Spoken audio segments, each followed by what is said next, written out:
Assalamualaikum warahmatullahi wabarakatuh. Perkenalkan, saya Febri Zarasri Maimun.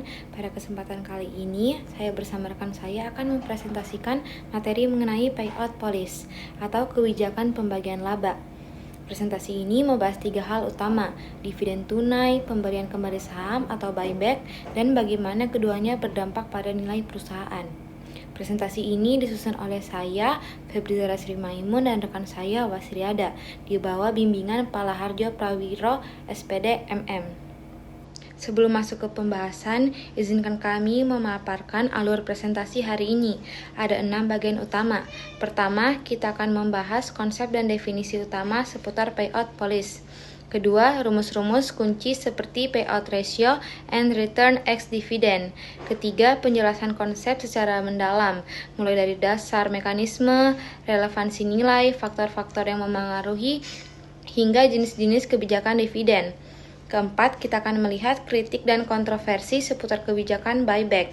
Kelima, studi kasus nyata dari perusahaan seperti Nike, Armstrong Flooring, UPS, Garrison, dan Apple. Dan terakhir, kesimpulan yang merangkum seluruh materi. Kita mulai dari konsep dasar.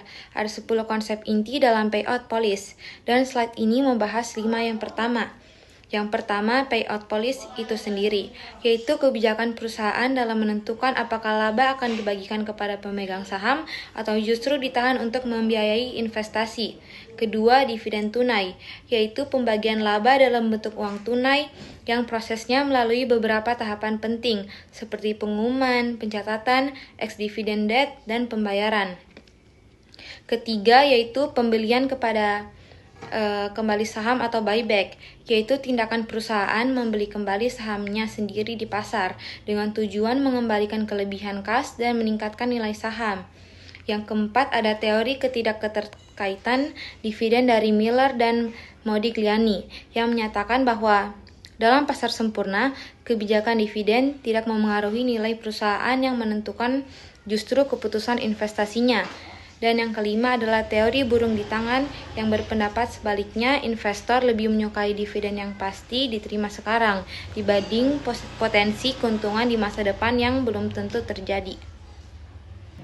Lanjut yang keenam, teori sinyal, yaitu perubahan dividen dianggap membawa informasi. Kenaikan dividen dibaca sebagai sinyal positif, sementara penurunan dibaca sebagai sinyal negatif oleh investor. Selanjutnya yang ketujuh yaitu teori biaya keagenan yang menjelaskan bahwa pembayaran dividen bisa mengurangi konflik antara manajemen dan pemegang saham karena membatasi kas yang bisa disalahgunakan. Yang kedelapan adalah teori sisa dividen, yaitu dividen hanya dibayarkan jika masih ada sisa laba setelah semua kebutuhan investasi yang menguntungkan terpenuhi. Yang kesembilan adalah dividen saham pembagian laba dalam bentuk saham tambahan, bukan uang tunai sehingga tidak mengurangi kas perusahaan. Dan yang terakhir adalah pemecahan saham atau stock split, yaitu memperbanyak jumlah saham beredar agar harga per lembar menjadi lebih terjangkau tanpa mengubah nilai total perusahaan. Selanjutnya, mari kita bahas 3 tanggal penting dalam proses dividen tunai. Yang pertama yaitu tanggal ex-dividend, biasanya 1 hari kerja sebelum tanggal pencatatan. Saham yang dibeli pada atau setelah tanggal ini tidak lagi berhak atas dividen periode berjalan. Yang kedua, tanggal pencatatan yang ditetapkan oleh Dewan Direksi. Pemegang saham yang namanya tercatat pada tanggal ini yang berhak menerima dividen. Dan yang terakhir, tanggal pembayaran, yaitu saat perusahaan benar-benar mengirimkan dividen kepada pemegang saham yang tercatat. Beralih kepada pembelian kembali saham, ada 4 metode utama yang perlu kita pahami. Pertama, pasar terbuka. Perusahaan membeli sahamnya sendiri langsung di bursa. Ini metode yang paling umum digunakan. Yang kedua adalah tender offer, yaitu perusahaan menawarkan membeli sejumlah saham tertentu di atas harga pasar. Yang ketiga adalah lelang Belanda. Perusahaan menetapkan kisaran harga dan jumlah saham, lalu harga akhir ditentukan berdasarkan penawaran investor. Dan yang keempat, pembelian terarah, yaitu pembelian ini dari satu investor besar atau kelompok kecil tertentu, yang kadang disebut green mail. Satu hal menarik dari sisi pajak, secara historis dividen kenakan pajak penghasilan biasa, sedangkan buyback hanya dikenakan pajak keuntungan modal bagi yang menjual sahamnya. Karena itu buyback cenderung lebih efisien secara pajak. Sekarang kita masuk ke rumus-rumus kunci. Yang pertama yaitu rasio pembayaran dividen atau dividen payout ratio. Rumusnya adalah dividen per lembar dibagi laba per lembar. Rasio ini mengukur berapa persen dari laba per lembar yang dibagikan kepada dividen tunai. Yang kedua, rumusnya keuntungan strategi X dividen, yaitu harga jual dikurangi harga beli ditambah dividen. Semuanya dibagi harga beli. Slide ini menunjukkan bagaimana harga saham berubah secara teoritis dalam pasar sempurna dalam 3 skenario. Setelah dividen tunai, harga baru sama harga lama dikurangi dividen per lembar. Setelah pembelian kembali, harga baru dihitung dari aset total dikurangi kas yang digunakan, dibagi saham beredar dikurangi saham yang dibeli kembali. Dan setelah dividen saham atau pemecah saham, harga baru adalah nilai total kepemilikan bagi jumlah saham baru. Poin pentingnya, karena kas yang keluar sebanding dengan pengeluaran jumlah saham, secara teori harga per lembar tetap sama setelah buyback. Begitu juga dividen saham dan pemecah saham. Keduanya tidak mengubah nilai kepemilikan investor. Masuk ke bagian penjelasan konsep, kita mulai dari dasar-dasarnya. Payout policy mencakup 3 keputusan. Apakah perusahaan membagi kas, berapa jumlahnya, dan melalui cara apa dividen atau buyback. Dana ini bisa berasal dari laba berjalan, kas terakumulasi, penjualan aset, atau pendanaan baru. Secara akuntansi, dividen tunai melalui 2 tahap utama. Yang pertama, tahap pengumuman atau declaration date. Dewan Direksi mengumumkan pembagian dividen secara resmi, dan sejak saat itu perusahaan punya kewajiban untuk membayar. Yang kedua, tahap pembayaran atau payment date. Perusahaan benar-benar membayarkan dividen, kas berkurang, dan kewajiban dianggap selesai. 3 tanggal yang sudah kita bahas sebelumnya, pencatatan, ex-dividen, dan pembayaran. Inilah yang menentukan siapa yang berhak menerima dividen dan kapan dana benar-benar berpindah tangan. Slide ini merangkum ulang 4 metode buyback dalam bentuk tabel. Pasar terbuka sebagai metode paling umum, tender offer dengan harga di atas pasar, lelang Belanda dengan harga ditentukan dari jadwal penawaran investor, dan pembelian terarah dari investor besar tertentu. Sekali lagi dari sisi pajak, buyback cenderung lebih efisien dibanding dividen karena investor hanya kena pajak keuntungan modal saat mereka menjual. Baik, di sini saya akan melanjutkan pembahasan dari Febriza tentang payout policy atau pembagian kebijakan laba. Teori lain tentang relevansi dividen. Ada lebih dari sekedar teori Miller Modigliani yang menjelaskan mengapa dividen itu penting. 4 teori lainnya. Yang pertama itu ada teori burung di tangan dari Gordon dan Littner yang mengatakan bahwa dividen saat ini dapat mengurangi ketidakpastian bagi investor sehingga meningkatkan nilai saham. Selanjutnya, teori sinyal mengungkapkan bahwa perubahan dividen memberikan informasi tentang ekspektasi manajer terhadap laba di masa depan.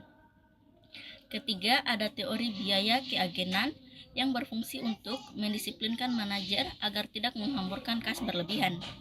Terakhir, teori sisa dividen berpendapat bahwa dividen adalah sisa setelah semua peluang investasi yang menguntungkan telah dibiayai. Selanjutnya, faktor yang memengaruhi kebijakan pembagian laba. Perusahaan tidak menentukan kebijakan pembagian laba mereka dengan sembarangan. Ada 5 faktor utama yang mempengaruhi keputusan ini. Pertama itu ada kendala hukum, di mana perusahaan harus mematuhi aturan yang membatasi dividen agar tidak merugikan modal yang melindungi kreditur. Kedua, kendala kontrak, di mana perjanjian pinjaman seringkali membatasi jumlah dividen yang dapat dibagikan.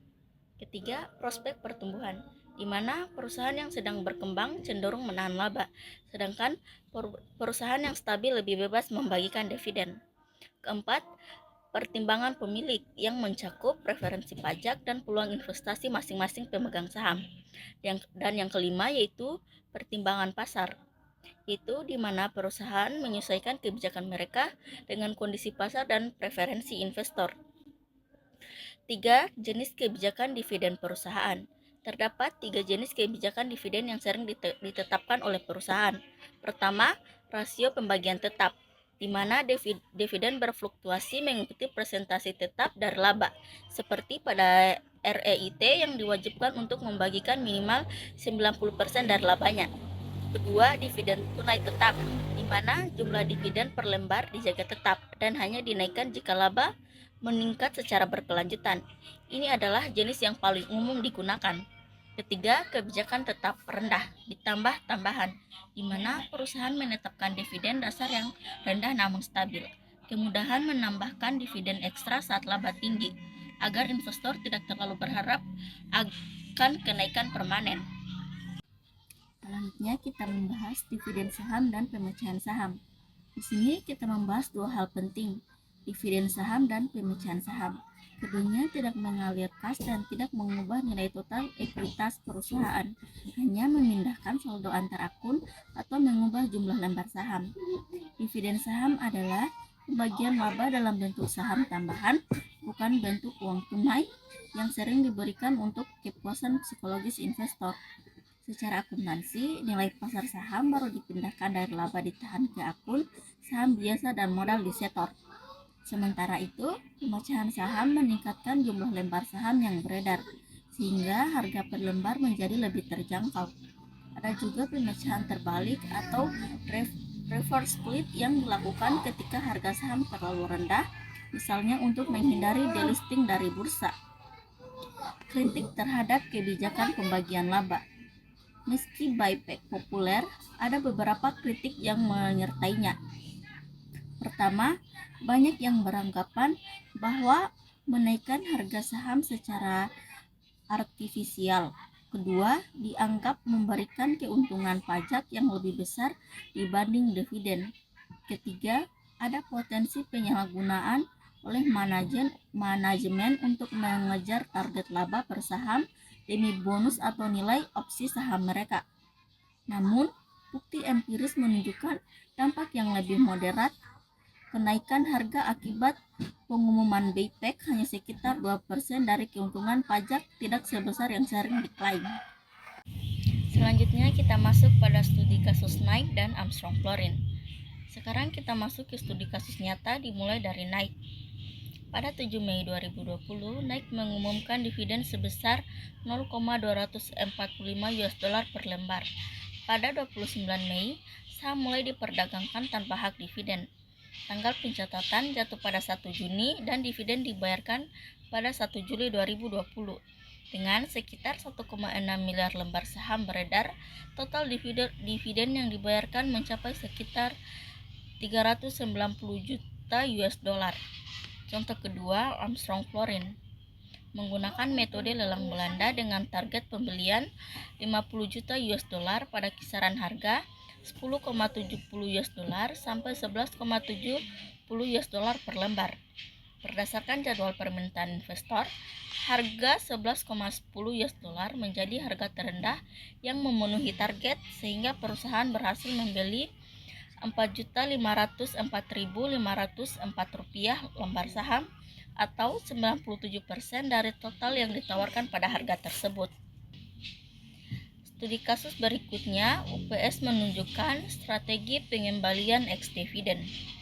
UPS mengumumkan dividen 1,61 US dollar per lembar secara teori. Harga saham seharusnya turun tepat sebesar nilai dividen itu pada tanggal ex dividen. Tapi kenyataannya, harga menjadi turun dari 97,31 US dollar menjadi 96,72 US dollar, turun menjadi 0,59 US dollar. Jauh lebih kecil dari 1,61 US dollar. Ini berarti investor yang membeli sebelum ex dividen dan menjual sesudahnya bisa memperoleh keuntungan sekitar 1,5% hanya dalam satu hari. Studi kasus berikutnya, Garrison Corporation mengumumkan dividen saham sebesar 10% saat harga pasar 15 US dollar per lembar. Nilai pasar saham baru sebesar 150.000 US dollar dipindahkan dari laba ditahan ke akun saham biasa dan modal disetor. Total ekuitas tidak berubah. Bagi pemegang saham, harga per lembar turun proporsional. Harga dari 15 US dollar menjadi $13,64 US dollar, tapi nilai total kepemilikannya tetap sama. Studi kasus pemecahan saham. Terakhir, untuk studi kasus, kita lihat contoh pemecahan saham. Pada Agustus 2020, Apple melakukan pemecahan saham dengan rasio 4:1. Harga turun dari 499,23 US dollar menjadi 127,62 US dollar per lembar, tanpa mengubah struktur modal perusahaan. Contoh lainnya, Middlefield Benz melakukan pemecahan 2:1. Menariknya, nilai kepemilikan investor justru sedikit naik dari sekitar 4,600 US dollar menjadi sekitar 4,700 US dollar. Ini menunjukkan bahwa pengumuman pemecahan saham kadang dibarengi sentimen positif dari pasar. Sebagai penutup, mari kita rangkum seluruh pembahasan hari ini. Kebijakan pembagian laba adalah keputusan strategis perusahaan mengenai apakah berapa banyak dan melalui cara apakah dibagikan kepada pemegang saham, baik lewat dividen tunai maupun pembelian kembali saham. Dalam pasar sempurna, Miller dan Modigliani menyatakan kebijakan ini tidak memengaruhi nilai perusahaan. Namun dalam praktiknya, pajak, biaya keagenan, dan isi informasi dividen menunjukkan bahwa kebijakan ini tetap bisa memengaruhi harga saham dan persepsi risiko investor. 3 jenis kebijakan dividen: rasio tetap, dividen tetap, atau tetap rendah ditambah tambahan. Dipilih berdasarkan faktor hukum, kontraktual, pertumbuhan perusahaan, serta preferensi pemilik dan pasar. Dividen saham dan pemecahan saham sifatnya administratif, tidak mengalirkan kas maupun mengubah nilai total ekuitas, namun tetap bisa memberikan sinyal positif kepada investor. Dan yang terakhir, tren 2 dekade terakhir menunjukkan pergeseran signifikan menuju pembelian kembali saham sebagai bentuk pembagian laba yang dominan, meskipun tetap menuai kritik terkait potensi manipulasi laba per saham. Demikian presentasi kami mengenai payout policy dalam mata kuliah Manajemen Keuangan. Terima kasih atas perhatiannya. Saya Wasriada. Mohon maaf bila ada kekurangan. Saya akhiri. Wassalamualaikum warahmatullahi wabarakatuh.